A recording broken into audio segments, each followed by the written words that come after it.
Welcome to our channel. Today we how to reduce software licensing costs with Adobe. Quick tutorial step by step clearly. Begin by understanding your current software licensing needs.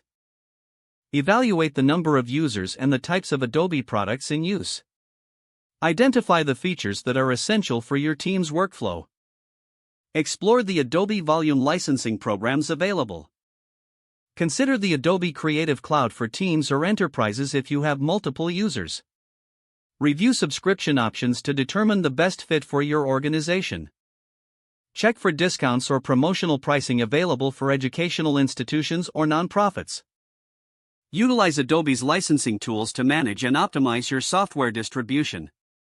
Centralize license management to enhance oversight and ensure compliance. Regularly audit your software usage to eliminate any unused licenses. Communicate with your team to identify areas where fewer licenses may suffice. Take advantage of Adobe's free trials for new products to assess their value before purchasing. Consider multi-year agreements, which may offer reduced rates on licensing. Stay updated on Adobe's offerings and pricing changes to make informed decisions. Leverage Adobe's customer support for guidance on best practices in licensing.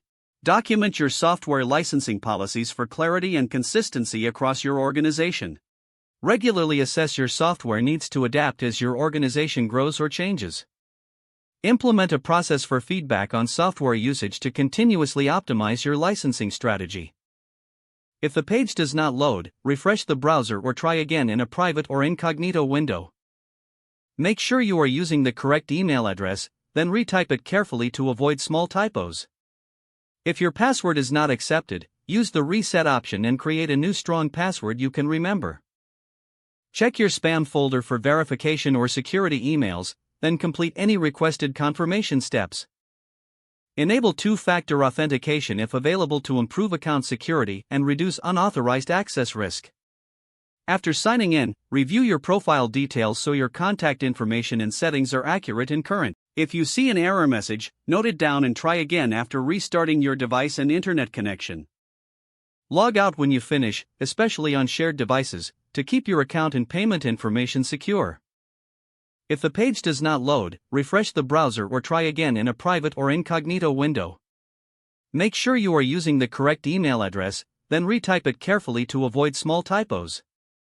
Don't forget to like this video and subscribe to our channel for more step-by-step tech guides.